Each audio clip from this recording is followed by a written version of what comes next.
The doorman barely looked up from his crossword puzzle when Clara Whitmore stepped into the private elevator lobby of the Whitmore residence at 5:12 a.m.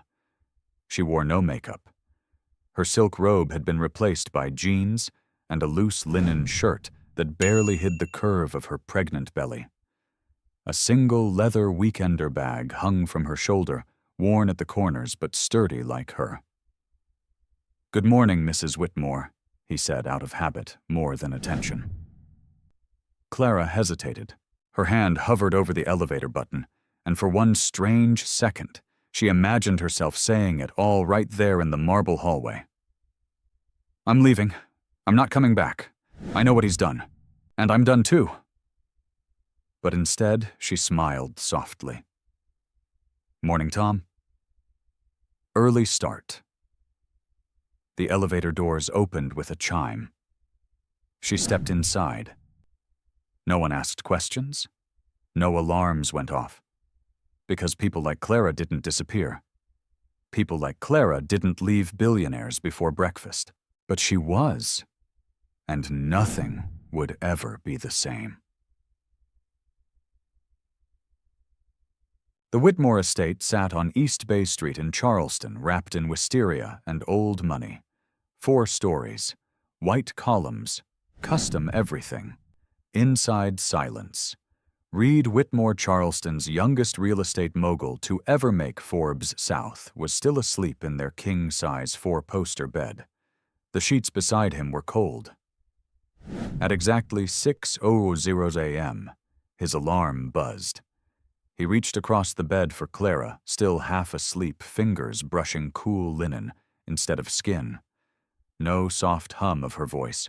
No clink of her setting his coffee on the tray. No gentle smell of her jasmine hair oil. Just absence. Reed blinked, sat up, and looked around. Clara. No answer. Downstairs on the antique walnut breakfast table was a single envelope. No monogram. Just his name. Reed written in Clara's careful, even cursive. Inside on creamy paper were 12 words. "I'm gone. Please don't look for me. Our son deserves better." There was no signature. Just her wedding ring placed beside the note, 3 flawless carats gleaming like it still meant something. Reed stared at it. Once. Twice. Then picked up his phone. No missed calls. No texts. Clara's contact photo smiled up at him, taken in Paris just after he proposed. He hit call, straight to voicemail, again and again. 1,000 miles south of his panic, Clara sat on a Greyhound bus heading for Beaufort, South Carolina. She had pressed her forehead against the window glass for 2 hours watching the coastline blur by. No one on the bus knew who she was. No one cared. She had left behind the penthouse, the charities, the designer gowns, the curated smiles for real estate galas. Everything the world saw as a dream she had walked away from with the weight of a child inside her and a clarity she hadn't felt in years. It hadn't always been a cage. Once it had felt like magic. Reed had swept her off her feet when she was still working as a public defender in Atlanta, all fresh ideals and student debt. He'd shown up at a legal fundraiser looking like the devil in a Brioni suit and offered her the world. First dinner, then Paris, then forever. And she'd said yes, because no one teaches you that some fairy tales come with contracts instead of vows. 3 years into their marriage, Clara had stopped bringing up her dream of reopening a non-profit legal clinic. Reed had said the right things, of course, after the Westbridge deal. We'll talk in Q3, but the right things always came with the wrong silences. By year 5, she no longer recognized the woman in the mirror. Perfect hair, empty eyes. And then came Savannah Clark. Architect, brilliant, Texan, bold. Clara had first seen her in a magazine spread Savannah in a green silk gown laughing beside Reed at a gala Clara hadn't been invited to. The caption read, "Power moves Whitmore's new project architect, lights up the Charleston scene." She didn't confront him. She just walked into their bedroom the next morning and found the matching green earring on the carpet. Left behind. Or maybe left on purpose. Still, Clara said nothing. She cooked dinner. She went to the charity luncheons. She sent thank-you notes. She did what Whitmore wives did. And quietly, she began to plan. She opened a small checking account in her maiden name, Clara Bell. She researched small towns with medical centers and women's clinics. She started withdrawing $200 at a time during grocery runs, stuffing bills into vitamin bottles in the back of her closet. She told no one, not even her mother, until last week. "Baby, what are you saying?" Marjorie's voice over the burner phone had cracked, nearly broken. "I'm saying I need to go. I can't raise him there. Do you want me to come get you? I'll drive tonight." "No, Mama. If anyone knows where I went, he can trace me." Marjorie was silent for a long time. "Then, wherever you are, you make sure that baby is born safe, and that you are safe. Do you understand me?" Clara had blinked away tears. "Yes, ma'am." And one more thing. Her mama's voice softened. "I am proud of you. Don't let anyone tell you different." Back in Charleston, Reed paced the sun-drenched kitchen in bare feet. The espresso machine still hissed on the counter, untouched. He stood in his $4 million kitchen, calling her name into empty rooms. No Clara, no trace. He called Savannah. "Reed," she answered on the second ring, surprised. "I wasn't expecting she's gone." A pause. "What do you mean, gone? I mean she left. Packed a bag and left. No warning." Savannah didn't answer right away. Then, too quickly. "Maybe it's postpartum anxiety. Some women? She's 7 months pregnant." Another pause. "Maybe she needs space. You've both been under pressure lately." Reed didn't respond. He stared at the envelope again. "I'm gone. Please don't look for me." Savannah tried again. "Do you want me to come over?" "Number." A long, stunned silence. Then Savannah said softer, "You loved her, didn't you?" Reed closed his eyes, and for once, didn't have a ready answer. The bus rumbled through pine forests and sleepy towns. Clara pressed her hand to her belly as Noah kicked softly like a tiny heartbeat from the inside. "I know," she whispered. "You didn't ask for any of this." The woman next to her, stirred from sleep, glanced over. "First one," Clara nodded. "You'll be okay," the woman said gently. "Takes time to believe it. But you will." Clara turned back to the window. Her reflection stared back, tired, barefaced, free. She didn't know what waited in Beaufort. Only that it wouldn't be velvet cages and marble floors. It would be hers. That would be enough. For now. If you enjoyed this video, comment 1 to let me know. If not, comment 2. Your thought mattered to me either way. The salty breeze off the Beaufort River was the first thing that welcomed Clara when she stepped off the bus. It clung to her skin like a memory she didn't know she needed. The streets were still waking up, shutters being unlocked. Sidewalks swept, a dog barking lazily from a porch 2 blocks away. Clara gripped the leather handle of her bag and looked around the square. Her heart pounded louder than her footsteps. This town wasn't flashy. It wasn't built to impress. That's why she'd chosen it. No skylines, no society columns. Just quiet. Quiet enough for her to start over. She pulled the address from her pocket. Sugar Tide Cafe. Staff Entrance, Bay Street. A recommendation from a support forum she'd been reading for months under the alias Claire Bell. A woman named Maya had posted, "We don't ask questions. You're safe here. Just show up." Clara's legs ached from the bus ride, but she walked the 6 blocks anyway, afraid to call a cab. Not because Reed might track it, though that was possible, but because she needed to feel every step, every painful, liberating, terrifying step. When she reached the cafe, the lights inside were already on. It wasn't fancy whitewashed wood, hand-painted signs, a window full of glass pies. The scent of cinnamon and roasted coffee drifted into the street. She paused at the back door, fingers trembling slightly, and knocked. A moment passed, then another, and then it opened. The woman on the other side looked to be in her early 30s, dark curls, tied back flower on her apron, and warm eyes that flicked instantly to Clara's stomach. "You're Clara?" Nodded once. "Yes." From the forum, the woman stepped aside. "I'm Maya. Come in, honey." Inside, it smelled like cinnamon rolls and vanilla bean. Warm, alive. Nothing like the cold, polished perfection of the Whitmore kitchen where nothing ever burned and no one ever cried. "I've got the upstairs room ready," Maya said, wiping her hands on her apron as she led Clara through the narrow back hallway. "It's small but clean. Used to be storage. You'll have privacy, your own key, and a lock that works from both sides." Clara followed her up the creaky stairs, every joint in her body aching. "Bathroom's at the end of the hall. Shower's a little stubborn, but she gets the job done." They reached the top. Maya opened the door to a sun-washed room with a slanted ceiling, a twin bed, and a rocking chair by the window.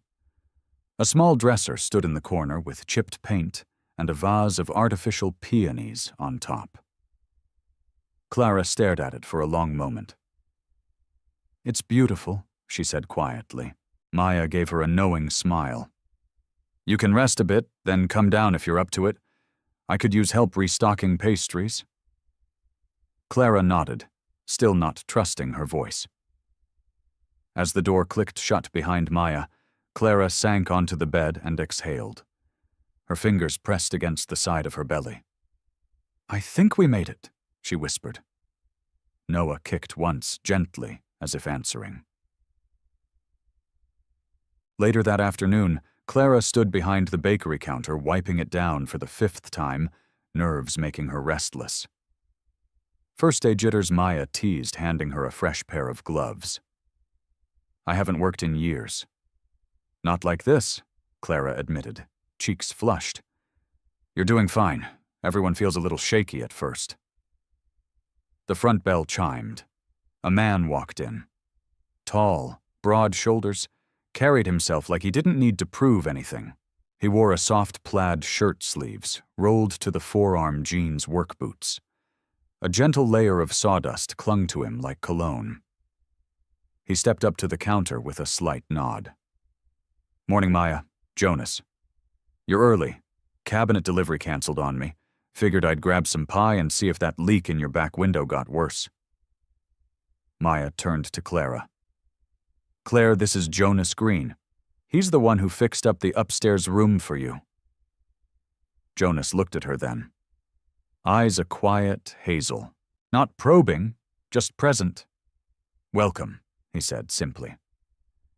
Clara nodded, trying not to overreact to the kindness in his tone. "Thank you. For the room." He glanced down at her hands, then at her belly, then quickly back to her eyes. "If anything needs fixing up there, let me know." She tried to smile, but something caught in her throat. Kindness, real, non-performative kindness, always had that effect now.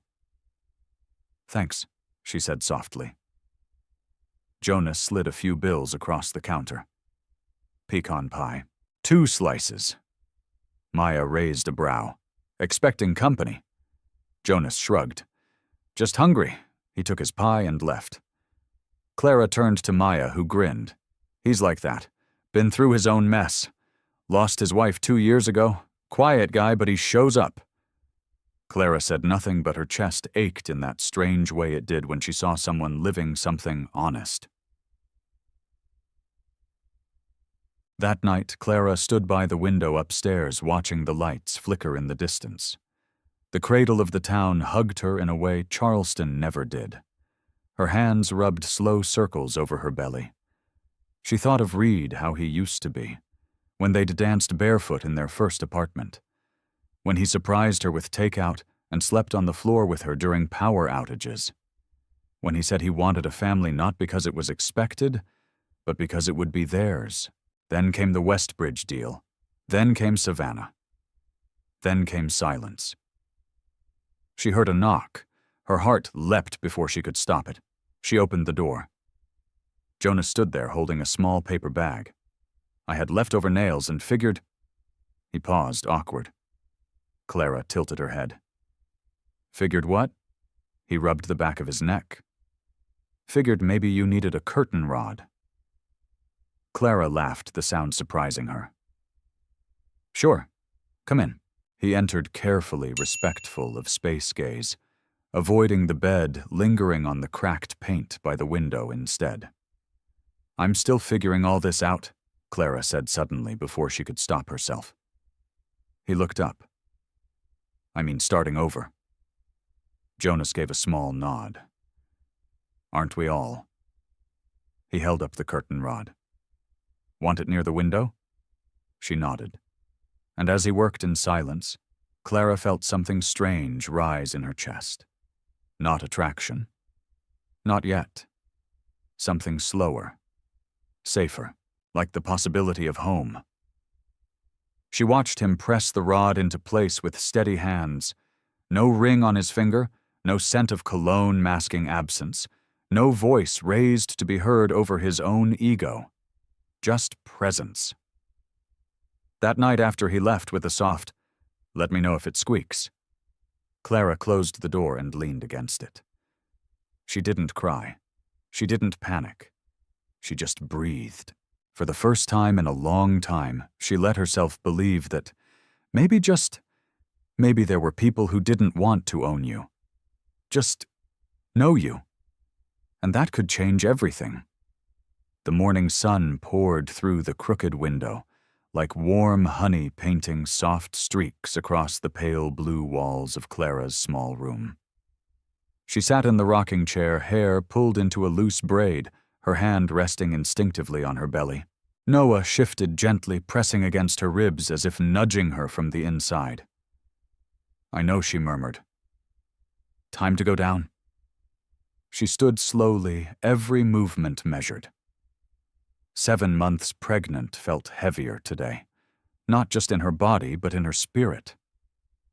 Downstairs, Maya was already behind the counter arranging croissants on the glass shelf. She glanced up, eyes lighting with her usual calm warmth. Morning, Mama. Clara smiled. Smells like heaven. Maya grinned. Hazelnut scones. Locals love 'em. Want to take the register this morning? Clara nodded, grateful for the trust. The cafe had become a kind of quiet rhythm.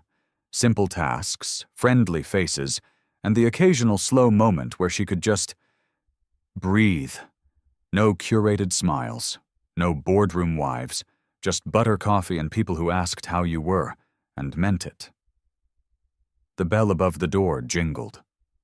Jonas walked in, same dusty boots, same steady presence. He tipped his head toward Maya, then looked at Clara. Morning. Clara straightened without realizing. Hey. He nodded toward her belly. How's he doing today? Active, she said. Kicked me straight out of sleep. Jonas smiled, a slow, private thing. He's getting ready. Clara tilted her head. Ready for what? Jonas shrugged. The world. You. Everything. She looked at him for a moment, longer than she meant to. I brought something, he added, reaching into his jacket. He pulled out a small, hand-sanded wooden rattle shaped like a moon, with carved stars along the edges. Clara blinked. You made that? Jonas looked a little embarrassed. Had some spare maple. Figured he might like it. Clara took the rattle in both hands. The weight light, the craftsmanship delicate. It was beautiful. Gentle. Made with time. I don't know what to say, she whispered. Don't have to say anything. But Clara did, because no one had given her anything in a long time without expecting something in return. Thank you, she said, voice catching. Really? Maya pretended to wipe the counter, giving them space, though her eyes sparkled with quiet amusement. Jonas touched the brim of his ball cap. I'll be by later to fix the screen door. Buzzing like crazy last night. He left with a nod, the bell chiming behind him. Clara stared at the rattle in her hand for a long moment. You like him, Maya said, not bothering to hide her smirk now. Clara looked up, startled. What? Maya leaned over the counter, one brow arched. It's okay. I'm not saying you're picking out china patterns, but don't pretend you didn't feel something just now. Clara held the rattle a little tighter. I can't think about that, she said. Not now. Maya's expression softened. Why not? Clara took a breath, then another. Because I'm still married. And there it was, the weight of it sitting between them like an unopened box of regrets. Maya didn't argue. She just nodded gently, like someone who knew the shape of heartbreak even when it wore pearls. Clara went back to work. But the weight of Jonas's gift didn't leave her hands all morning.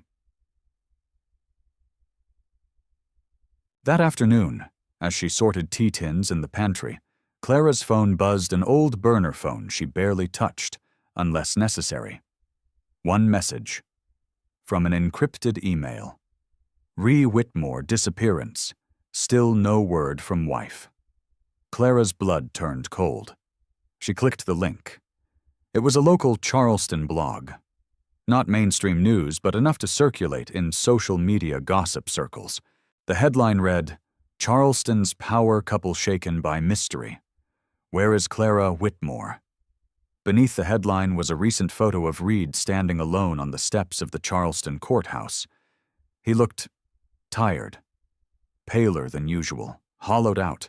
The article was thin on facts, speculation, quotes from anonymous insiders and close friends.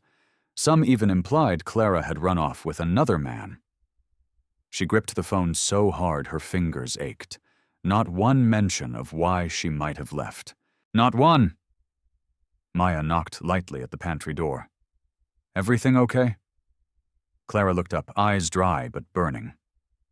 Yeah, just needed a minute. Maya lingered a moment longer. Let me know if you need to talk. Clara nodded, but she didn't speak. Not yet. That night, Clara sat on the edge of her bed, rocking gently as the wind rustled the curtain Jonas had helped install. The room was quiet. Noah shifted again, this time slower, like he could sense her thoughts were somewhere else. She reached for her journal, the one she hadn't opened in weeks. July 17th. Today I realized I don't miss him. I miss who I thought he was, and who I was when I loved him. I keep asking myself if it's safe to feel something again, but maybe the better question is, do I believe I deserve to? She paused, fingers hovering above the page. Then wrote, Jonas Green, carved my baby a rattle today. He didn't ask anything in return. He just gave.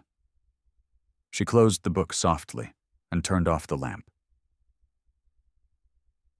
Meanwhile, in Charleston, Reed sat alone in his study, staring at a laptop screen, showing his wedding photo. He hadn't changed it. Not yet. Savannah walked in holding a glass of wine. She wore his monogrammed robe and an expression of measured calm. You need to stop obsessing. Reed didn't look up. She's out there. I know she is. Savannah walked over, leaned against the doorway. You can't fix this with money or lawyers. If she wanted to be found, you'd have found her. Reed finally turned eyes sharper than she expected. She's pregnant with my child. Savannah's jaw tightened. And what about us? Reed stared at her, then the photo, then back again. I don't know, he said quietly. I don't know anymore. She left without saying another word. Alone again, Reed clicked the photo once more, enlarging Clara's face. Even in stillness, she looked like she was on the verge of slipping away.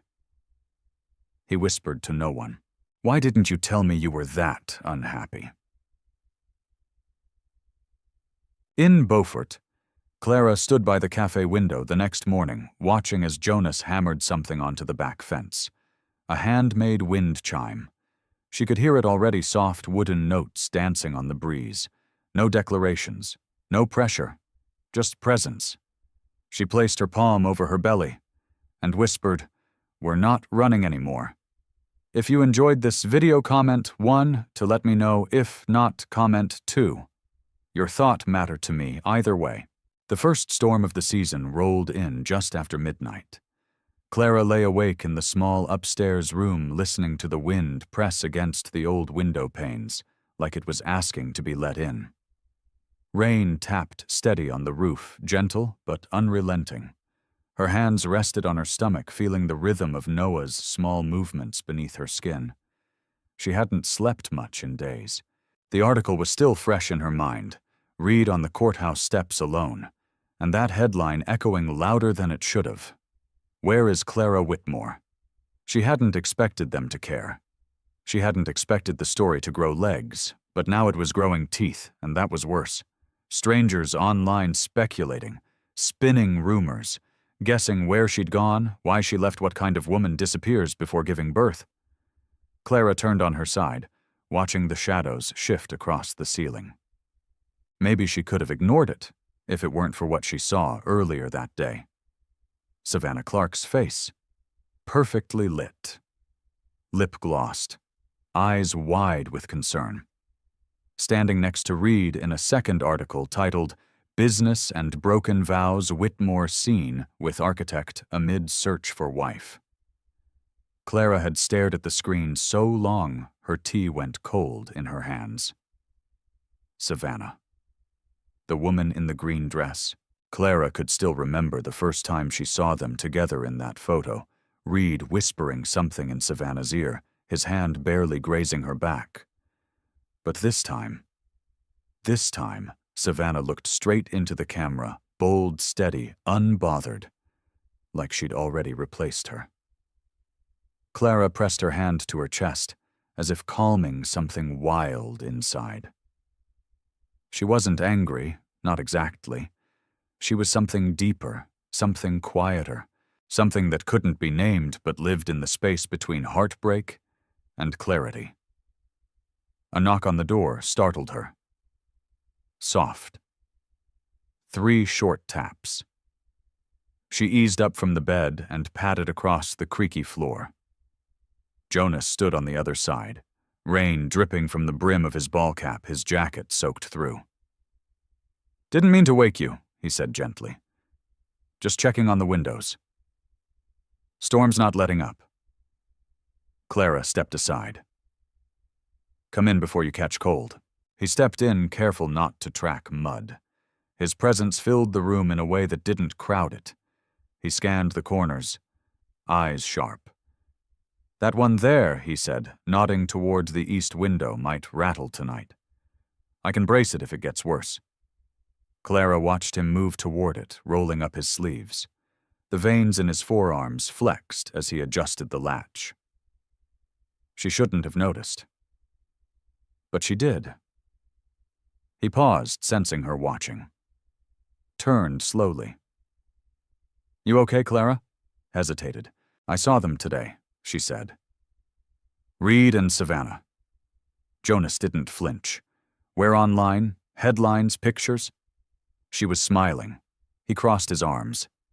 She would be. That caught her off guard. "You don't even know her," he shrugged. "I don't have to. I've seen her type. Show up in someone's life at the exact wrong time, convinced they're saving someone when really, they're just convenient." Clara leaned back against the edge of the bed. He looked tired. He's lost weight. His eyes were hollow. Jonas looked over.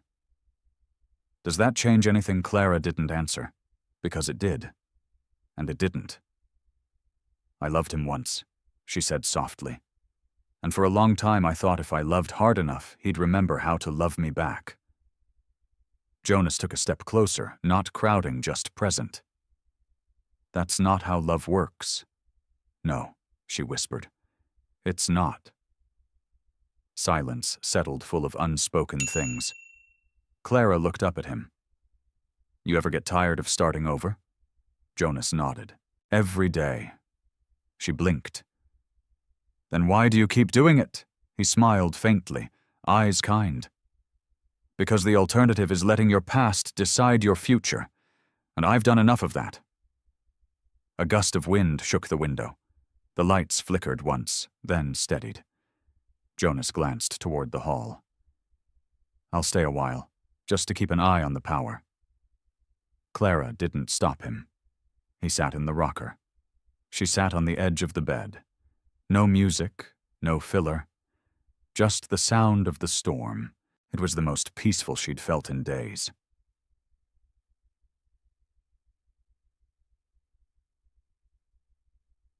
Setur. The next morning the air smelled of damp earth and washed pavement.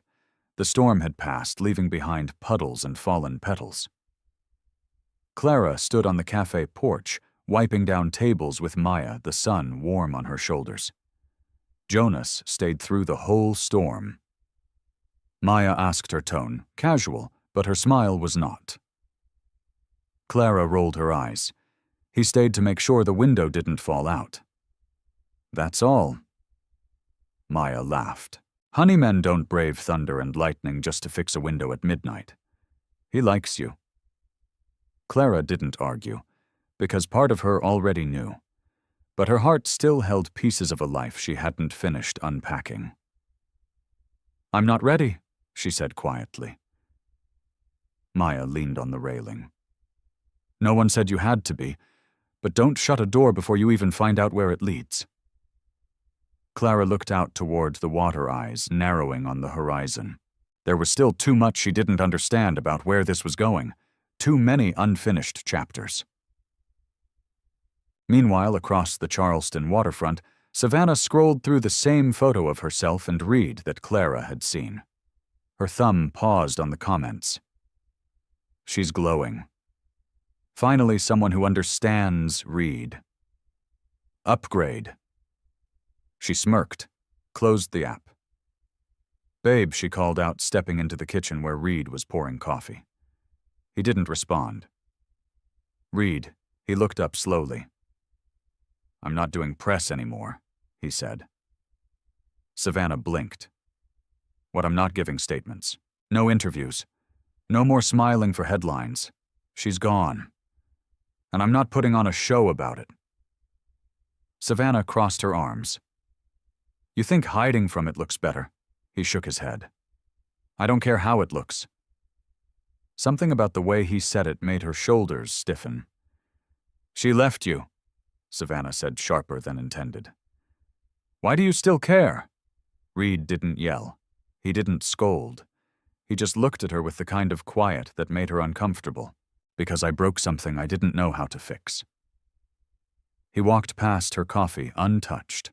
Savannah stood alone in the kitchen, lips pressed tight. Something was slipping.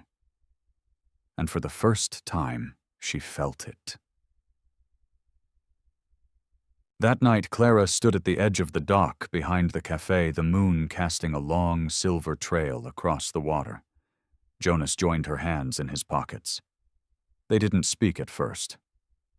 Just stood, listening to the tide. Finally, Clara broke the silence. Do you believe people can really change? Jonas took a moment. I believe they can try. I believe some do. Most don't. She nodded slowly. I'm not the same woman I was when I married him. I believe that. They looked at each other. Longer this time. Closer. Clara's voice dropped. I don't want to be rescued. I just want to be seen. Jonas stepped closer and said with quiet conviction, I see you. And for the first time in a long time, she believed someone did. The next morning came in slow and gold, casting soft light through the cafe's front windows. Clara stood at the register, her hands steady, her heart less so. The night before kept replaying in her mind Jonas's voice, low and certain. I see you. Not I want you. Not I need you. Just I see you. It unsettled her more than it should have, because something in her, a part she'd buried beneath years of curated smiles and silent disappointments, wanted to be seen. And not just by Jonas, by herself. "You're early," Maya said, coming in through the side door with a box of peaches from the market. "Or didn't you sleep?" Clara took the box and set it on the prep table. "I slept," she lied. Maya gave her a look that said she didn't believe her, but wouldn't push. "You've got mail, by the way." She reached into her tote bag and handed Clara a plain white envelope. Clara's breath caught. Her name was written on the front in Reed's handwriting. Not Clara Whitmore. Not Mrs. Whitmore. Just Clara. She stared at it for a long time before sliding her finger under the seal. One sheet of paper. Typed. Simple. "I'm not asking where you are. I'm not demanding explanations. I just want to know that you and the baby are safe. That's all. Please."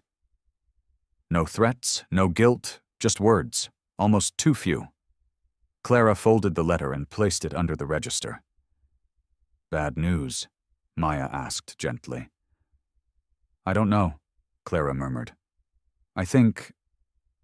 He's starting to feel the loss. "Good," Maya said without hesitation. Clara looked at her. I left without telling him. I walked away pregnant without letting him fight for us." Maya set down a bowl of dough with a heavy thud. "Clara, that man didn't even notice you were fading until you were gone. He let your silence become background noise. He gave another woman a spotlight while you stood backstage carrying his child." Clara closed her eyes. The truth of it hit harder than expected. "I just don't want to become bitter," she whispered. Maya's voice softened. "Bitterness doesn't come from knowing you deserved better. It comes from staying too long where you didn't." The bell above the door chimed. Jonas walked in, hair damp from the morning air sleeves, rolled tool bag in hand. "I tightened the porch railing," he said, nodding toward Maya. "Someone's going to lean on it wrong one day and sue?" Maya laughed. "Always saving me lawsuits." He looked at Clara. "Got a minute?" She nodded, heart skipping in that now familiar way. Outside the morning was bright, the kind of blue sky that made everything seem gentler. Jonas led her around the back near the garden fence. "I wasn't sure if I should say something he started, but I saw your name on a blog last night." Clara tensed. He held up a hand. "I didn't go digging. It popped up on a home improvement site of all places. The gossip's spreading." Clara stared down at her feet. "It's only a matter of time before someone connects the dots." Jonas stepped closer. "Then we get ahead of it." She looked up, surprised. "What do you mean?" "I mean, if someone recognizes you, you don't run again. You tell your story, on your terms." Clara shook her head. "I can't risk him coming here, not now. He doesn't get to control your life from a distance." She swallowed hard. "He's the father of my child." Jonas nodded. "And you're the one raising that child. Every decision you make now teaches that baby something. Even if he can't hear the words yet." The truth of that settled in her chest like a stone. "I'm scared," she admitted. Jonas's voice dropped. "So was I. After I lost Rachel, I shut down. Thought if I didn't feel anything I couldn't get hurt again, but all I did was go numb, for a long time." He looked at her, then really looked. "But numb isn't the same as safe." Clara's throat tightened. She wanted to reach for his hand. She didn't. "I don't know what this is between us," she said softly. "But I can't promise anything." Jonas gave a gentle smile. "I'm not asking for promises, just honesty." She exhaled, something uncoiling in her chest. "Okay," she said. And it felt like the first step toward something she couldn't yet name. Later that day, a local news van parked 2 blocks down from the cafe. Clara spotted it during her break, the logo familiar from Reed's past interviews. A young reporter stepped out, adjusting her mic, her cameraman following with quiet focus. Clara stepped back from the window. Maya joined her, saw the van, and muttered, "All ready?" Clara nodded slowly. "I need to be ready," she whispered. "If they ask, I need to know what I'll say." Maya met her eyes. "You'll tell the truth, the part that's yours." Clara turned away from the window, her jaw set. She wasn't going to hide anymore. No more running. That evening, as the sun dipped low and golden over the water, Clara walked to the dock behind the cafe. Jonas was already there, sitting on the edge, tossing small pebbles into the tide. "Company?" she asked. "Always."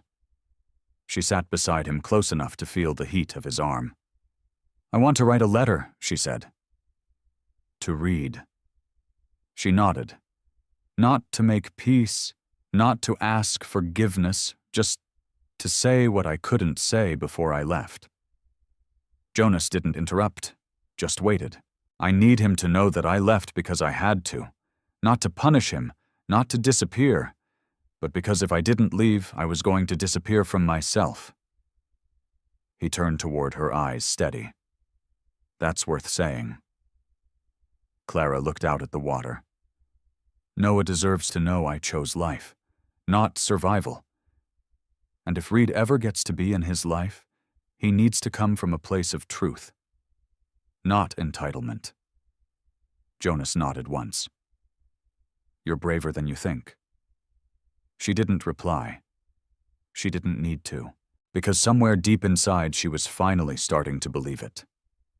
The letter sat on the counter all morning, folded, unsealed, heavy in its stillness. Clara couldn't bring herself to mail it. Not yet.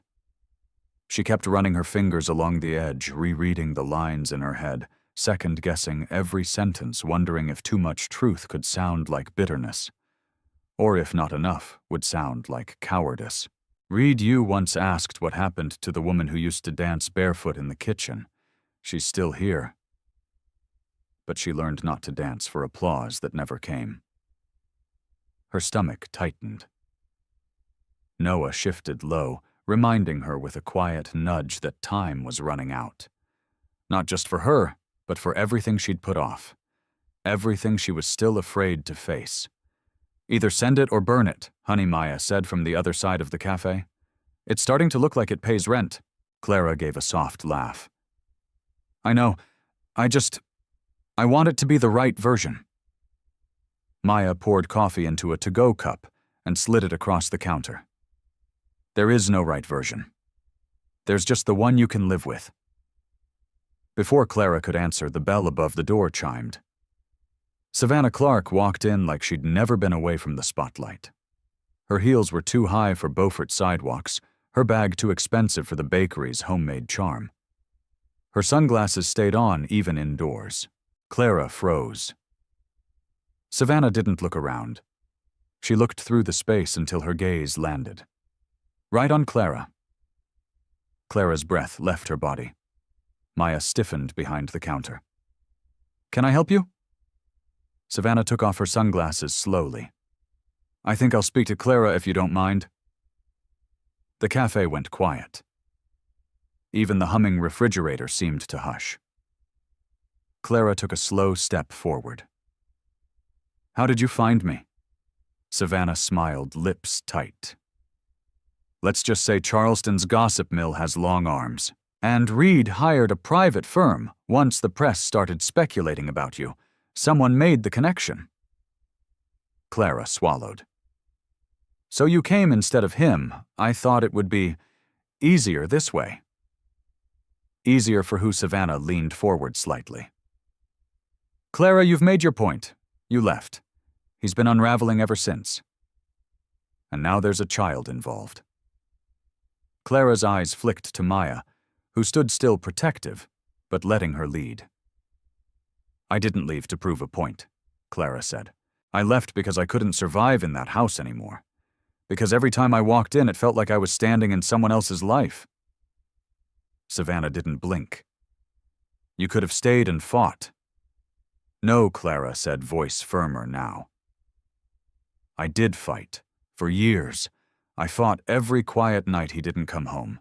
I fought through every dinner where I smiled through tears. I fought every time he looked at you like I used to dream he'd look at me. The cafe stayed silent. A young couple at a corner table pretended not to listen, but their forks had stopped moving. Savannah's jaw tensed. He didn't replace you. You left that space empty long before I ever came in. Clara's breath caught. It stung because there was a sliver of truth to it. But also, a deeper lie. She looked at Savannah and said softly, "Do you really believe that? Or did he tell you that to make the guilt easier to carry?" The words hung in the air. Savannah broke eye contact, just for a second. That was enough. Clara stepped back. If he wants to speak with me, he knows how. But you don't get to rewrite my story to suit your role in his. Savannah's cheeks flushed with a slow, controlled frustration. She didn't yell. She didn't lash out. She simply straightened, placed her sunglasses back on, and said, "Then I hope you're ready for what's coming. Because he's not giving up." And she walked out. The bell jingled behind her. Clara stood still. Her hand rested on her stomach. Noah shifted again, calm this time, as if he knew his mother had just chosen herself again. Maya came over and placed a gentle hand on her shoulder. You good, Clara nodded, though her throat was tight. I'm tired of being scared. Later that night, Jonas found her out by the fence line, watching the sky. The stars were half hidden by low clouds, the air thick with pre-summer weight. He said nothing at first, just stood beside her close enough that she felt steadied by his presence. She came, Clara said without looking at him. Savannah. Jonas didn't react with surprise, just listened. She said reeds unraveling, that he's looking for me, that they know where I am. Jonas's voice was quiet. Do you want him to find you?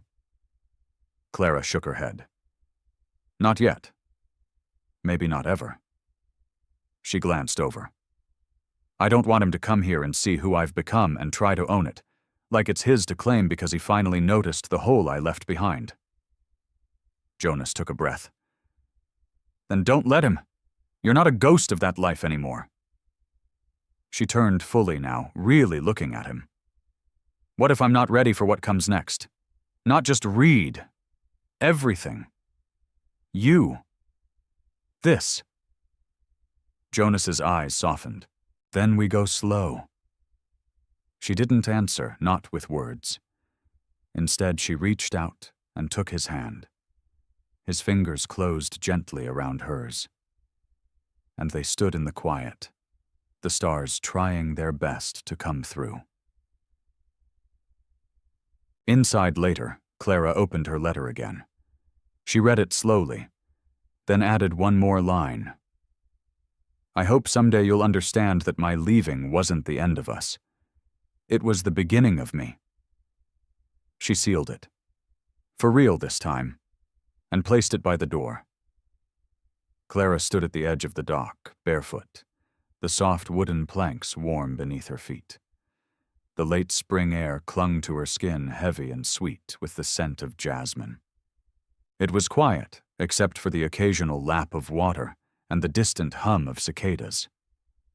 Everything about this moment felt suspended, like the pause before a choice is made, before a truth is spoken aloud and changes everything. Behind her, the cafe lights glowed, softly spilling amber warmth through the windows. She could see Jonas inside, wiping down the tables, his movements unhurried. Safe. Steady. She closed her eyes. I'm not the woman I was, but I'm not sure who I'm becoming either. She reached into the pocket of her cardigan and felt the envelope the letter to read. Sealed, stamped, still not mailed. She'd carried it for 2 days now. Every time she passed the post office, something in her stopped her. It wasn't fear exactly. It was something more complicated. A quiet reluctance to reopen a door she'd fought so hard to close. Clara Jonas's voice drifted out to her, low and familiar. She turned. He stood just outside the cafe now, his hands tucked into his back pockets. His eyes catching hers like they always did, direct, patient, open. "You all right?" she nodded. "Just thinking." Jonas stepped closer, his boots slow on the wood. "That letter's still burning a hole in your coat." Clara let out a half smile. "It's like it's daring me." He stopped beside her, leaning on the railing. "You don't owe him anything you know." "I know," she said, looking out across the water, "but I owe myself the truth. And maybe putting it into words is the only way I know how to move forward." Jonas studied her face. "What are you hoping he'll feel when he reads it?" Clara thought for a moment. "I want him to understand that leaving wasn't an attack. It was a choice to save myself. I want him to finally see the parts of me he ignored." Jonas nodded quiet for a beat. "Then, you think he's capable of that, I don't know," she admitted. "But that's not the point anymore." The words settled between them. Clara felt her shoulders loosen slightly, the way they did when something long carried was finally set down. Jonas turned toward her fully. "Come with me tomorrow?" Clara blinked. "Where?" He smiled a bit, sheepish. "There's a spot I go to sometimes. A little outside town. Kind of a hidden cove off the coast. You can see the shrimp boats in the distance if the tide's right." She tilted her head. "Why there? Because it's quiet. And beautiful. And I'd like to sit with you in a place that hasn't been touched by everything that came before." Clara's throat tightened unexpectedly. "Okay," she said, voice barely above a whisper. "I'd like that." The next morning came warm and gold, the kind of morning that smelled like promise.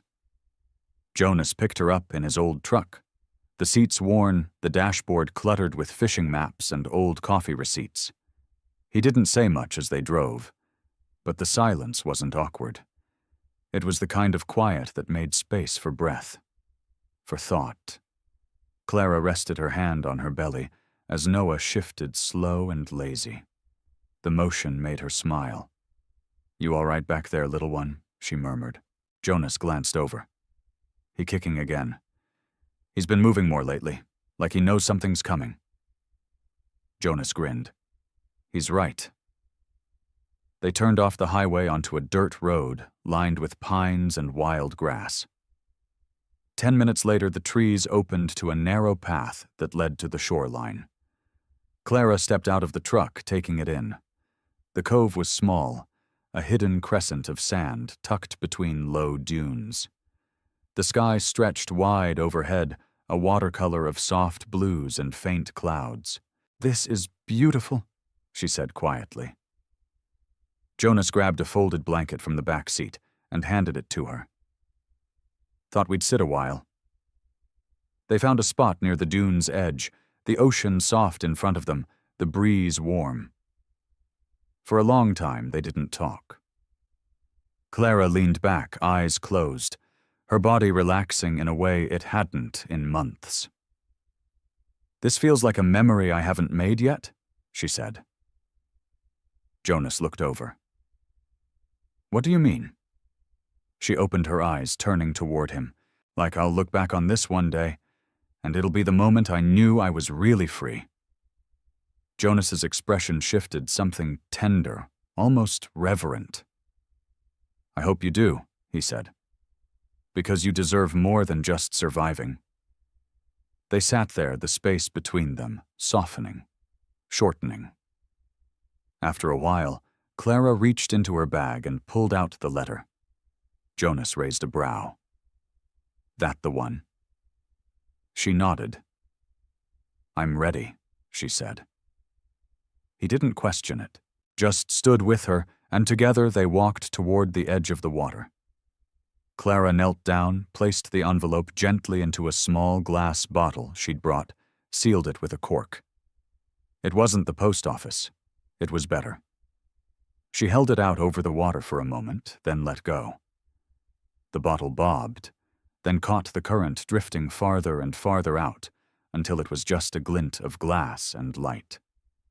She watched until it was gone.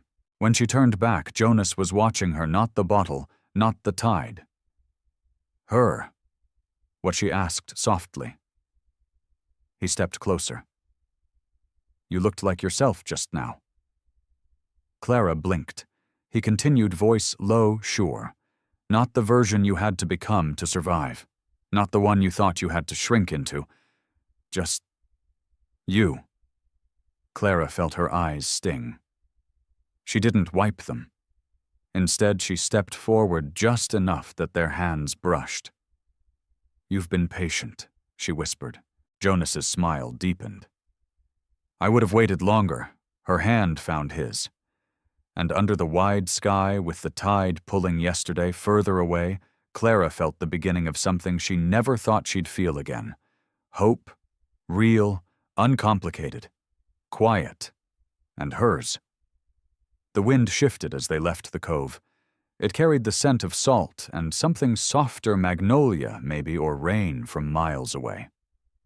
Clara sat in the passenger seat of Jonas's truck shoes, off her feet tucked beneath her. Her hair had loosened from its tie curls, brushing her cheek. She didn't fix it. She wasn't used to feeling unrushed. She liked it more than she expected. Jonas glanced over as they turned back onto the highway. You're quiet. Clara smiled faintly. That's not new. No, but today it feels different. She let the silence stretch before answering. I'm just thinking about what comes next. He nodded, eyes still on the road. And I don't know, she said honestly, but I'm not dreading it. Jonas didn't say anything, but the corners of his mouth turned up just a little, and somehow that felt like the biggest reaction in the world. They got back to town as the sun dipped low, casting long shadows over the brick streets of Beaufort. The cafe was just closing up when they pulled in. Maya waved through the window, then disappeared behind the counter. I should check in, Clara said, unbuckling. We've got a supply delivery tomorrow morning, and I still need to order the cake stands. Jonas reached over his hand, brushing hers. Not holding. Just resting. You don't have to explain yourself, he said gently. Go do your thing. I'll see you later. Clara looked at him for a long second, her heart warm and steady. I'd like that, she said. She climbed down and walked toward the cafe, feeling the heat of his gaze linger, even after the truck pulled away. Inside, Maya had already started wiping down the espresso machine. Well, she asked, without looking up. Was it the kind of day people write about? Clara tossed her bag onto the stool and smiled. It was better. Maya turned, eyebrow raised. He showed me this cove, Clara said, untying her apron. I let the letter go. Literally. In a bottle. Like something out of a movie. Maya's face softened. And how did it feel like I finally told the truth without needing anyone's approval? She crossed to the prep counter and started sorting the last of the invoices. Maya leaned in, eyes narrowing playfully. Did you kiss him? Clara laughed, a little caught off guard. No, but I held his hand. Maya made a sound. Well, now that's just Southern for foreplay. Clara rolled her eyes, but couldn't stop smiling. Then her phone buzzed on the counter. Unknown number. She stared at it for a second too long before picking up. Hello? There was a pause, then a voice she hadn't heard in months. Clara. Her fingers tightened around the phone. She turned away from Maya, walking toward the hallway that led to the back door. "Reed," she said flat, but not cruel. "I didn't send Savannah," he said immediately. "I didn't even know she went. She did that on her own." Clara leaned against the wall, pulse steady. "Okay." Reed hesitated. "I got your letter." Silence stretched. "I wasn't expecting to cry," he said. Clara closed her eyes. "I wasn't expecting to leave," she said quietly. "I read it 3 times," he continued. "I've read parts out loud. I didn't know how much I hadn't seen until you wrote it down." She could hear the rustle of papers on his end, maybe the letter itself. It made her feel far away and too close all at once. "Reed?" she began. "I'm not asking you to come back," he cut in. "I know I don't have that right, but I want to see my son, when he's born. I want to be there." Her breath caught. She'd known this moment was coming, but still. "You weren't there when I needed you," she said, not accusing, just stating a fact. "You weren't there when I was scared or alone or trying to decide if I could do this." "I know. I built something new," she continued. "Not just for me, for him. I don't want him to grow up thinking love is something you have to earn by shrinking. I'm not that man anymore." She let that sit. "I hope that's true," she said softly, "because if he's going to have a father, I need to believe that man sees more than just himself in the mirror." A long silence followed. Then, "You sound different," Reed said. "I am." He cleared his throat. "I'll stay out of the press. I'll stop the search. But when the time comes, please call me." Clara stared at the chipped paint on the wall. "I'll think about it." They hung up. She stood there for a moment, breathing through it. Then walked back into the cafe. Maya looked up from the register. "You good?" Clara nodded. He read it. Maya tilted her head. "And he cried." Maya smirked. Men always do when they realize the woman they took for granted learned how to walk away. Clara exhaled slowly. She felt lighter. Not finished, but different. As she turned off the cafe lights and stepped outside into the fading evening, she didn't look over her shoulder. Because for the first time in a long time, she wasn't afraid of what was behind her. She was finally ready to walk toward what was next. The heat broke just after sunrise. Clara stood on the back porch of the cafe with a mug of warm lemon water, watching a soft mist roll across the street. The sky was pale blue, and for the first time in days, the air didn't cling to her skin like syrup. There was a stillness to mornings like this in Beaufort, a sense of quiet that wrapped itself around the heart before the world woke up and tried to shake it loose. She rubbed her belly absent-mindedly. Noah shifted low, gentle, and rhythmic like waves against the shore. "We're getting close," she whispered. He kicked softly in response. Inside the kitchen clattered to life as Maya prepped for the breakfast rush. The scent of cinnamon and butter drifted out the screen door. But Clara stayed where she was, holding on to the last moment of calm before the day swallowed her whole. It had been 4 days since the call with Reed. She hadn't heard from him since. No follow-up, no pushback. A part of her kept waiting for the sky to fall, for the noise to come crashing back in, but it didn't. And that silence, while unfamiliar, was beginning to feel like permission. She heard the side door creak and turned as Jonah stepped out, a brown paper bag in one hand and 2 lattes in the other. "I bring offerings," he said, holding up the coffee. Clara smiled, her chest warming in that quiet way it always did when he showed up without being asked. "You're spoiling me." "Good. Someone should." He handed her the cup and sat beside her on the step. They sipped in silence for a while, the kind that didn't need filling. Then Jonas tilted his head toward her belly. "How's our little squatter doing active? Growing, getting bossier by the day?" Jonas chuckled. Sounds familiar? Clara nudged him gently with her elbow. I talked to Reed, she said after a beat. Jonas nodded, not surprised. You okay? She hesitated, then said, Yes.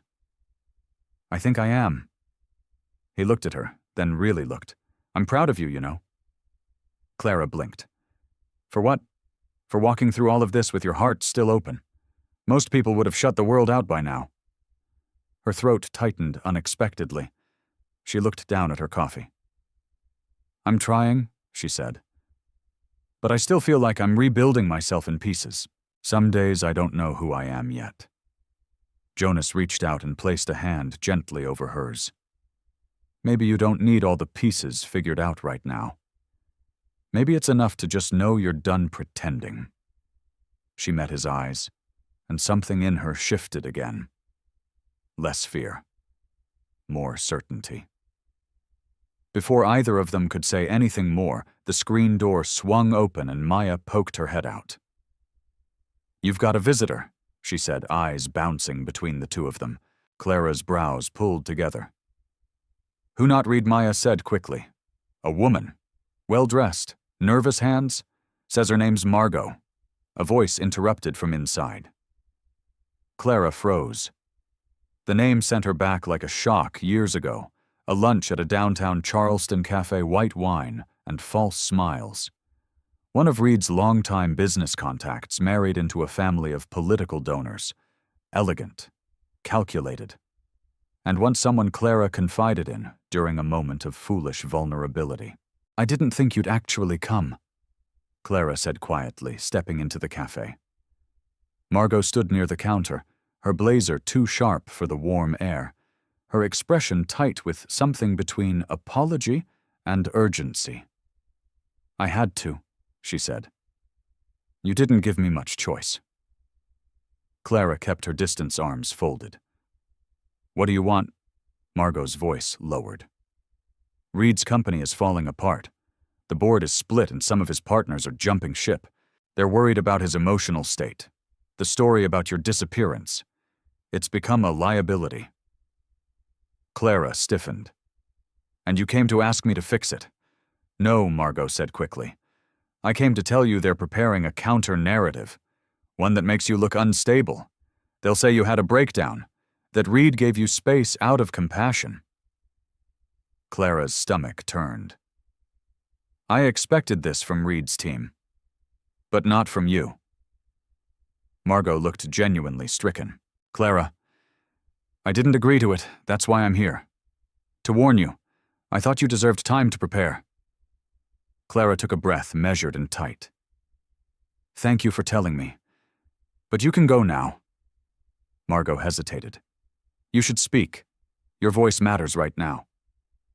Clara's voice hardened. It mattered then, too. But none of you listened. Margot looked away, ashamed. Then she nodded and left without another word. Maya came out from the kitchen, wiping her hands. Everything okay?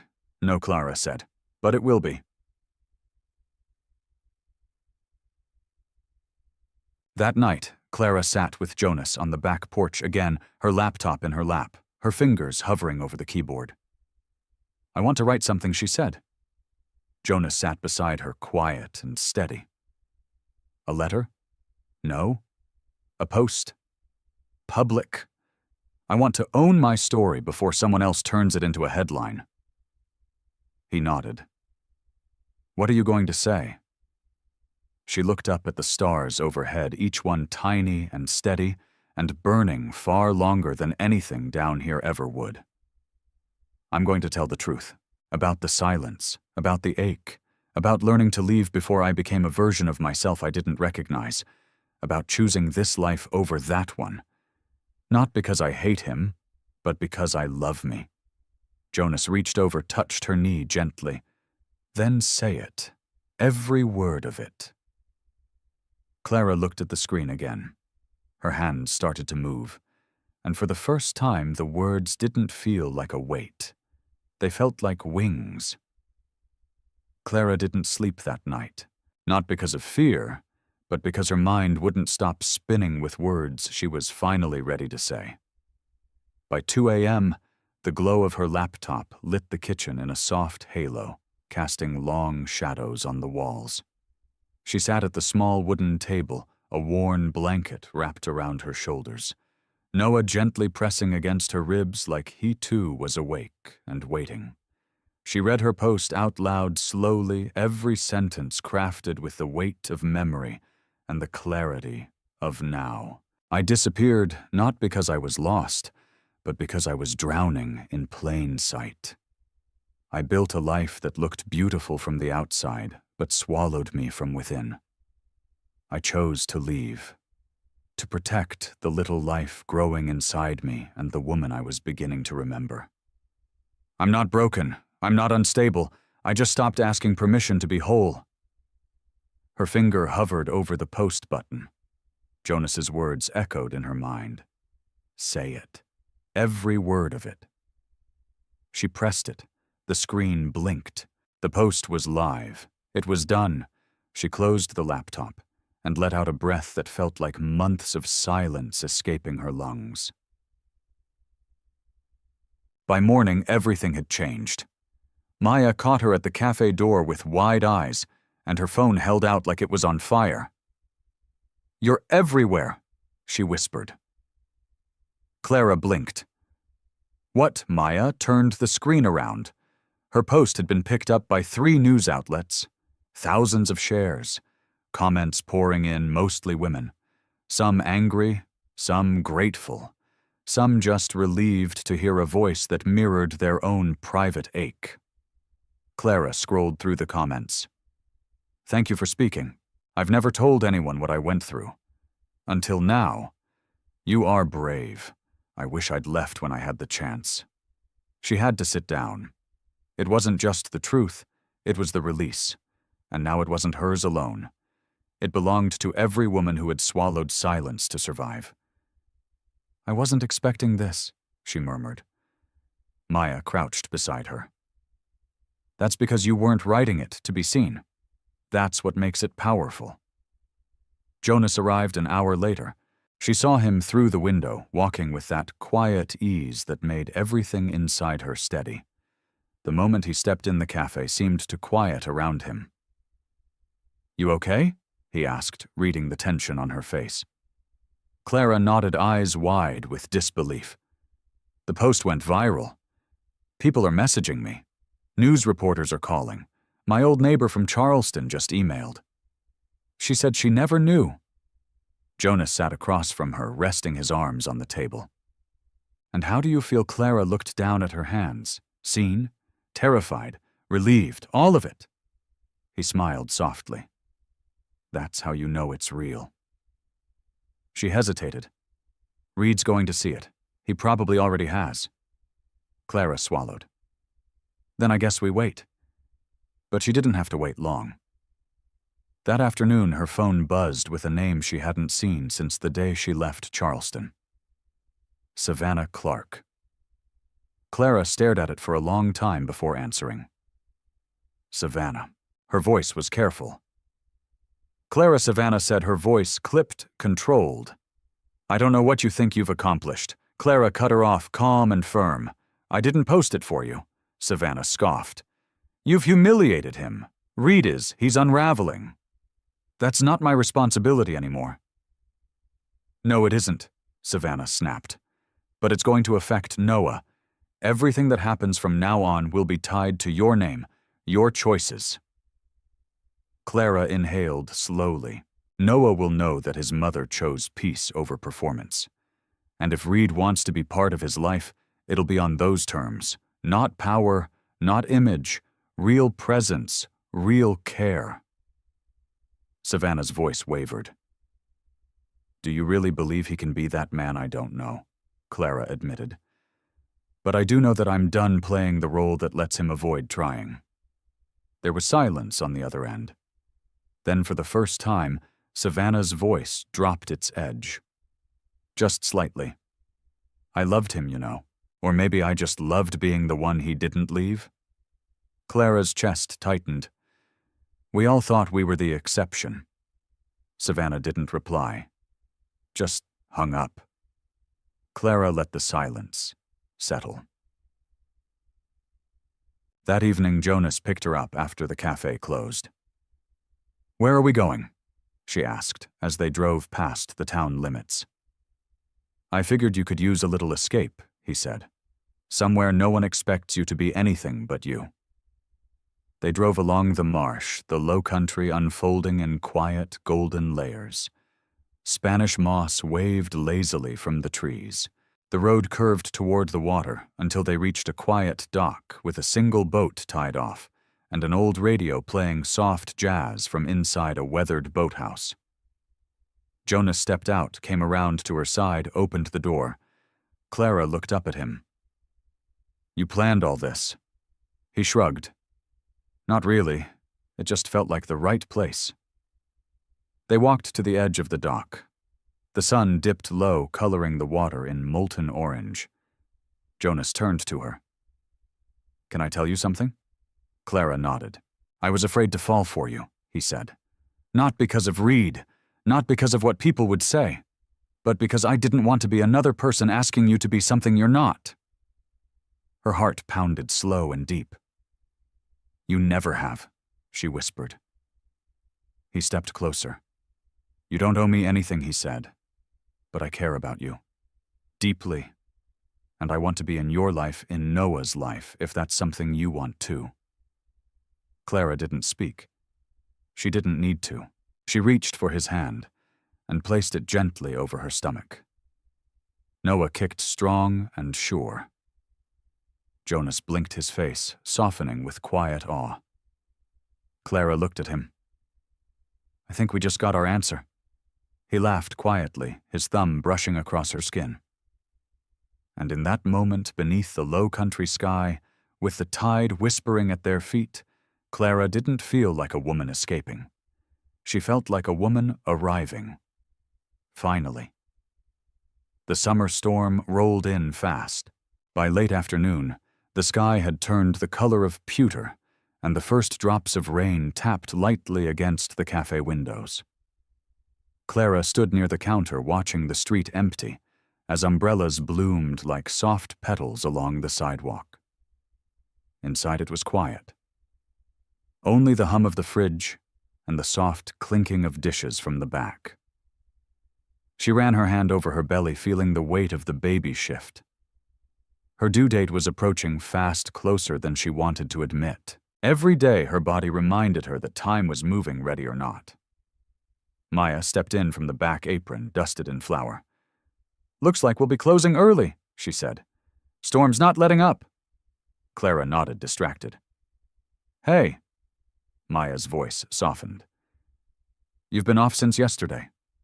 Talk to me." Clara hesitated. Reed called again. Maya raised a brow. "He left a voicemail.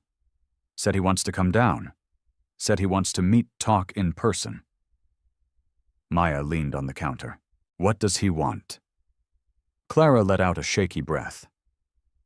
"He says it's not about image or press, that he just wants to see me before the baby comes." "Do you believe him?" "I don't know," Clara said. "But I'm tired of running from shadows. If he wants to look me in the eye, I'm not going to flinch." Maya studied her. "You're stronger than when he knew you. He doesn't get to shake you anymore." Clara gave a soft, knowing smile. "He doesn't. But I want to be sure he knows that too." Farikumatsu. They met the next day in the quiet back booth of a seafood place just off the waterfront. The rain had passed, leaving behind washed streets and silver clouds. Jonas offered to come with her, but she told him no. This was something she had to finish herself. Reed was already there when she walked in, seated upright in a pressed navy blazer, his phone face down on the table. He stood when he saw her, uncertain, like he wasn't sure how to greet her anymore. Clara sat without waiting. He followed suit, cleared his throat, folded his hands. "You look well," he said. She smiled faintly. "I am." A beat of silence passed before Reed spoke again. "I read your post. I've read it more than once. Clara kept her eyes on him. Then you know why I left. He nodded slowly. I didn't then. I do now. Too late, she said, not unkindly. I know. Reed exhaled, leaned back. I came here because I needed to say something in person, not to fix anything.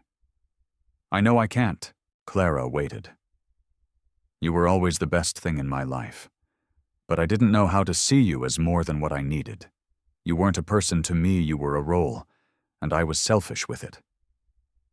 She didn't flinch, didn't blink. He continued. I didn't know how to be present without performing. And you got the worst of that. Clara's voice was calm. So why come now? Because I want to be different, he said, eyes earnest. Not just for me, for him. I know I have no right to ask, but I want to be in Noah's life, however you'll allow it. Clara studied him quiet. She saw the man she once loved, the charm, the posture, the practiced restraint. But there was something else in his eyes now. A kind of rawness, or maybe regret. I'm not here to punish you, Reed, she said. But being Noah's father isn't a right. It's a daily choice. If you want to be part of his life, you show up, consistently, quietly, with no expectations. He nodded. And you don't get to take up more space than you've earned. I understand. She hesitated, then reached into her bag, pulled out a folded piece of paper. I wrote this for you. It's not a list of conditions, just thoughts about what kind of presence Noah needs. Reed took it carefully, almost reverently. Clara stood. Goodbye, Reed. He stood too. Thank you for meeting me. She nodded, once turned and walked out, and as she stepped into the coastal light outside, a breeze caught her hair and her breath came easier. She hadn't run. She hadn't bowed. She had stood tall and ended a chapter not with rage or retribution, but with clarity. Behind her, a man once too powerful to hear her now sat in silence, holding her words like they might be the last real thing he'd ever receive from her. And ahead of her, everything that mattered still waited. The days after Reed's visit passed like pages gently turning in a book she no longer dreaded reading. Clara felt different. Not lighter exactly, but more solid, more grounded in herself. She spent the mornings in the cafe, moving a little slower now, one hand always resting on her belly as she worked beside Maya, who refused to let her lift anything heavier than a milk carton. The regulars noticed. Miss June from the flower shop started bringing in decaf chai. A local painter sketched a picture of the cafe's front window and left it on the counter with a note. For the strong one who stayed soft. Jonas came by every afternoon. Never too early, never uninvited. He always brought something small, a fresh peach, a paperback he thought she'd like, once even a silly little wind chime shaped like a moon. He never asked what happened with Reed. He just kept showing up. One evening, Clara invited him to stay for dinner. They sat at her kitchen table while thunder rumbled low in the distance, and a summer storm painted streaks across the windows. She served lemon pasta and roasted squash, and Jonas offered to clean up, but she waved him off. I like this, she said. The quiet, the ordinary.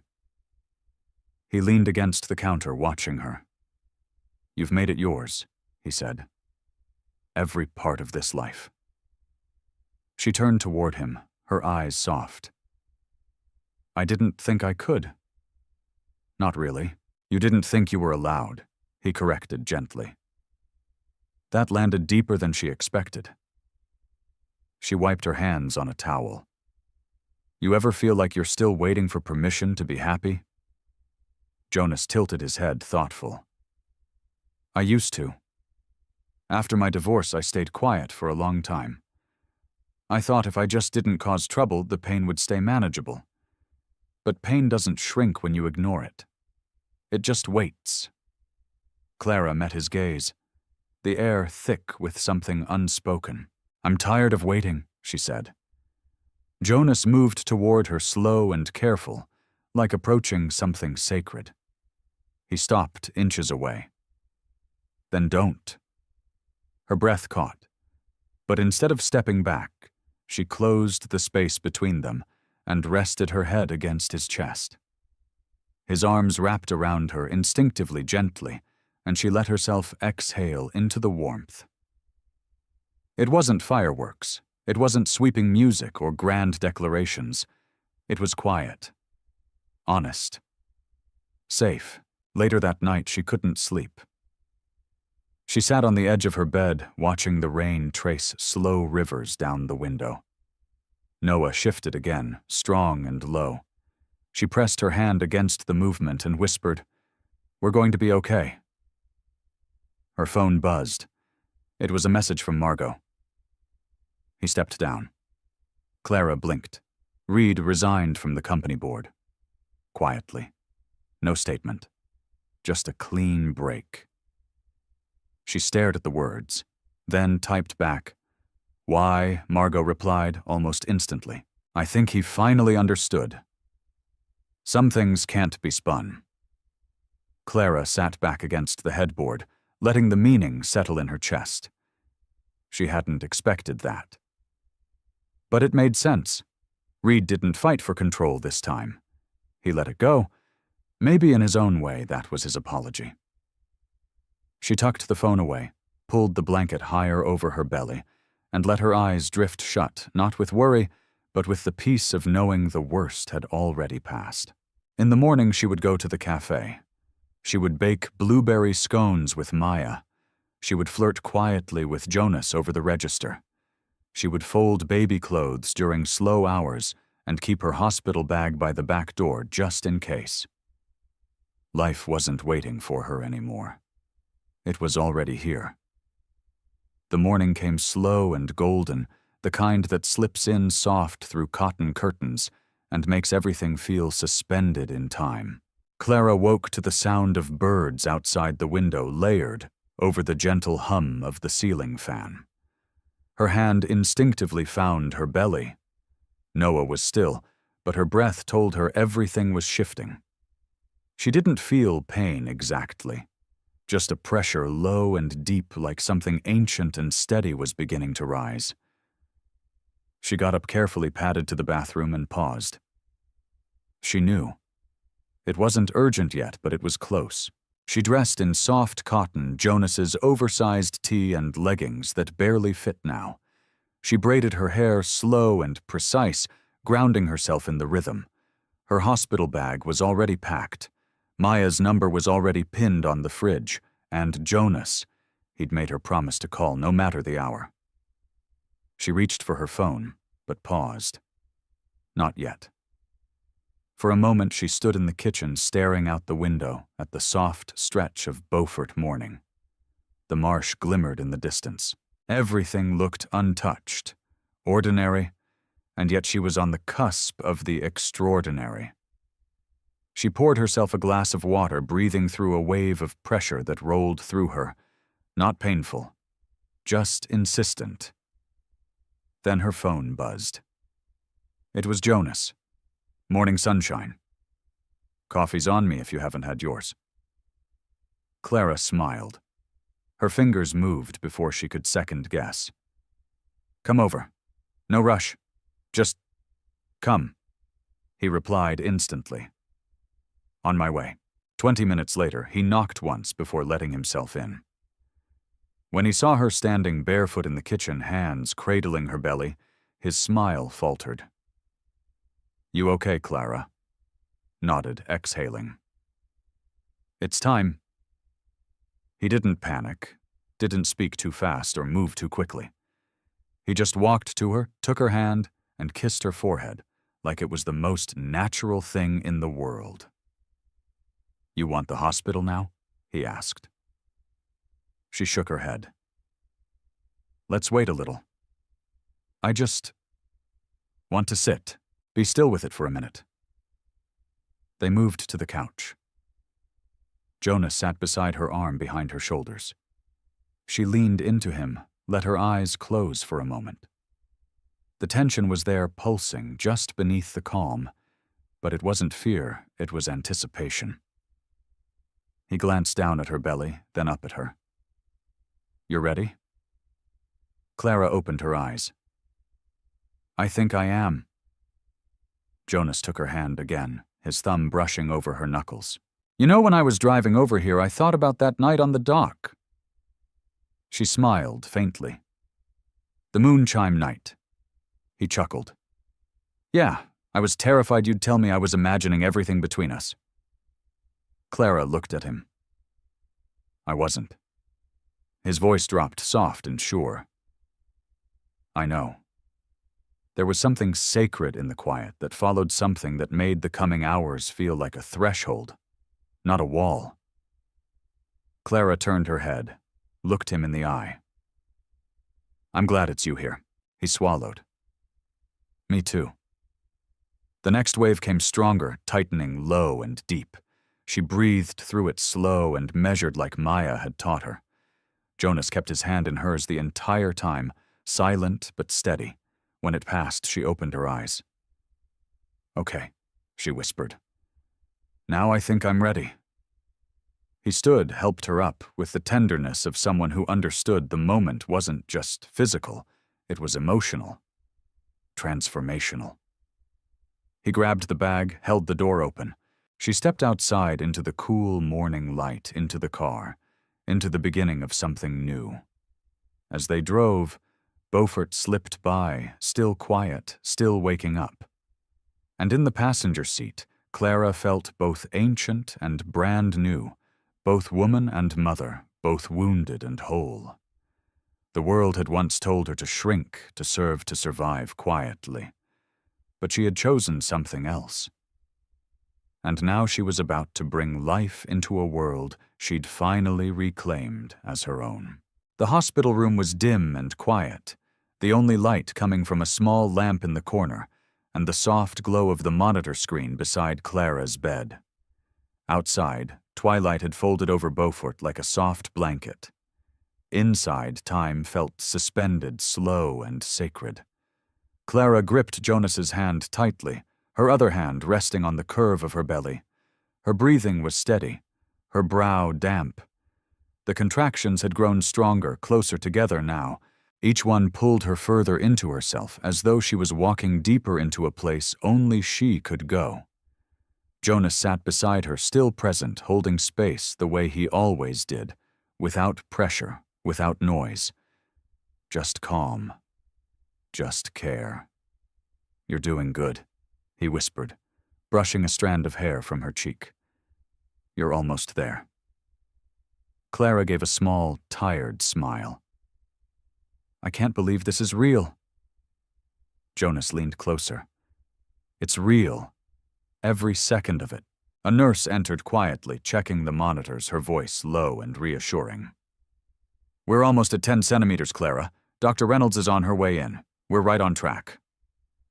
Clara nodded her chest, rising and falling with effort. The nurse gave her a warm smile. "You've got this, Mama." When the nurse left, Clara turned to Jonas. "I'm scared." His eyes softened. Of what? Of everything changing. He gave her hand a squeeze. "It already has." She laughed softly through the next wave of pain, holding his gaze like it was the only anchor she had. Jonas moved closer, his forehead gently resting against hers. "You've already done the hardest thing," he whispered. "You started over. This is just the beginning of something better." Tears slipped down Clara's cheeks, not from pain but from the quiet release of everything she had carried. A few minutes later, the room shifted. Dr. Reynolds arrived, calm and composed. The lights were adjusted. The nurses moved with efficient grace. Clara was guided to sit up, breathe deep, hold steady. And then it was time. Push. Breathe. Push again. Jonas's voice in her ear, firm and warm. "You're doing it. He's coming. Just one more." Everything blurred, then snapped into perfect focus. And then a cry. Sharp. New. alive. The doctor lifted him into the air, and the room swelled with quiet awe. "He's perfect," she said, placing the tiny wiggling boy against Clara's chest. Clara stared down at him, hands trembling, heart full to bursting. "Noah." She whispered his name like a prayer. Jonas stood beside her, eyes glassy, not even trying to hide it. His hand brushed gently over the baby's back, then over Clara's hair. "You did it?" he whispered. "You brought him here." Clara looked up at him, tears slipping freely now. "We brought him here." Noah shifted in her arms, his tiny face wrinkling before settling again. The world felt impossibly quiet, impossibly full. Later, when they were alone and the room was dim again, Jonas sat beside her bed. Noah nestled in his arms. Clara watched him, this man who had arrived not to rescue her, but to stand beside her. "I used to think I'd ruined my chance at this," she said softly. Jonas looked up.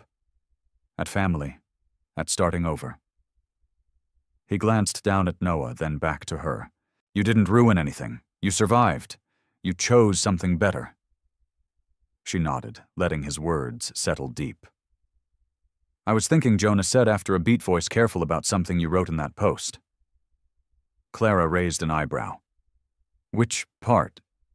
He hesitated, then smiled. "The part where you said, 'I'm not broken. I just stopped asking permission to be whole.'" She smiled back, slow and sure. "I meant every word." "I know you did." He looked at her, something steady and permanent behind his eyes. "And I just want you to know, you don't have to do any of this alone anymore. Not if you don't want to." Clara reached out her fingers, curling around his. "I don't want to," she whispered. In the hush of that hospital room, with the night settled deep around them and a new life swaddled between them, Clara realized something simple and true. She hadn't just rebuilt her life. She had claimed it. And for the first time in a long time, she felt not like a woman beginning again, but like a woman who had finally arrived. The baby monitor hummed softly on the windowsill, the faintest sound of Noah's breath rising and falling through the speaker. Outside, the low country sun had begun its descent, casting a golden pink light over the marsh. The tide was high, the water glistening like glass. Clara stood in the doorway of the nursery, barefoot arms wrapped around herself. Noah had just fallen asleep, his tiny hand still curled near his cheek, like he was holding on to a dream. She hadn't moved for several minutes, just stood there watching the quiet peace she once believed she'd never know. Behind her, Jonas approached barefoot too, holding 2 mugs of chamomile tea. He didn't speak at first, just stood beside her shoulder to shoulder, sipping quietly. Then, without looking at her, he asked, "You ever think about how far you've come?" She smiled softly. "Every day." He glanced over, and she looked back into the nursery. "I don't feel like I ran away anymore. I feel like I ran to something." Jonas nodded slowly, as if he'd been waiting for her to say exactly that. The house was still and warm, filled with scents of lavender and baby lotion, a far cry from the cold, echoing rooms of her former life. It wasn't grand. It wasn't gated or guarded. But it was hers. Later that evening, they sat out on the back porch. Noah asleep in the bassinet beside them, a soft blanket pulled up to his chin.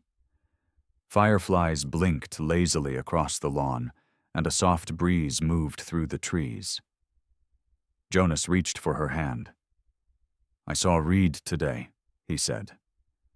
Clara turned her head slightly, eyebrows raised. "He came by the cafe. Didn't come in, just stood by the bench out front until I stepped out. Said he wasn't there to stir anything up. Just wanted to hand me something for you." Jonas pulled a small sealed envelope from his jacket and held it out. Clara took it slowly, her fingers brushing the familiar handwriting on the front. To Clara. For when you're ready. She turned it over, hesitated, then looked at Jonas. Should I?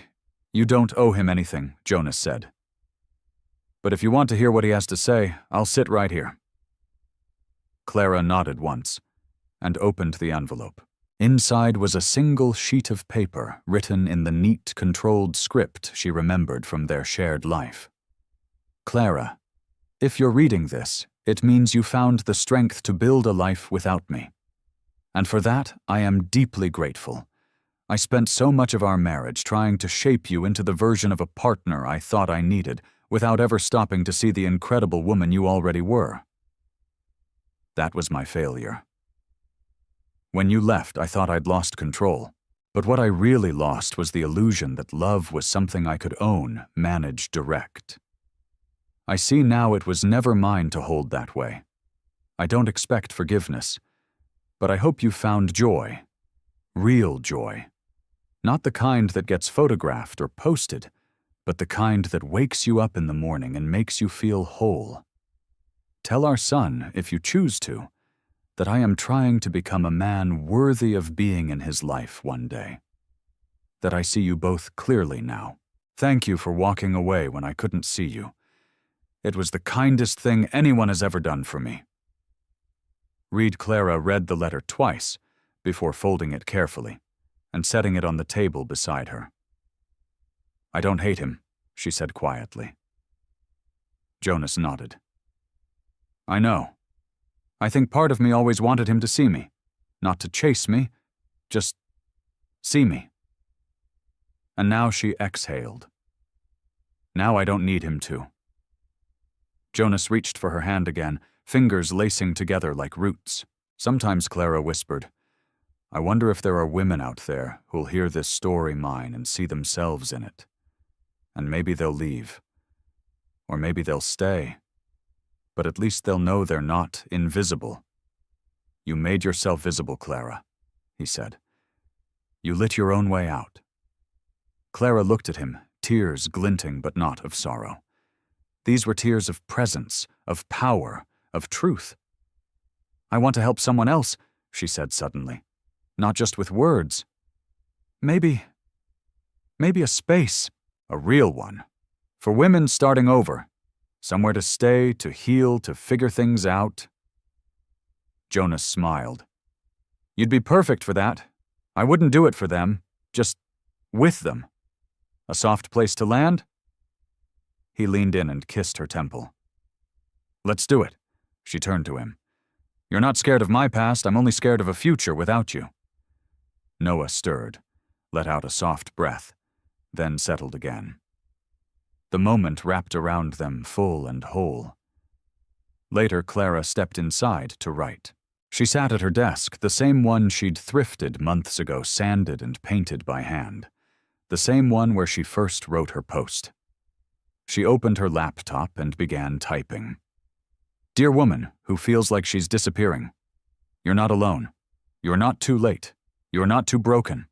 Your life does not end in someone else's silence. Your story is not over. She paused, breathing in the quiet. Then typed one last line, start where you are. That's what I did. And look what came next. She hit save, leaned back, and looked around at the life she had built, not from pieces, but from the truth of who she really was. And outside the window, the moon climbed high above the marsh, casting its light, not on what was lost, but on everything she had finally claimed.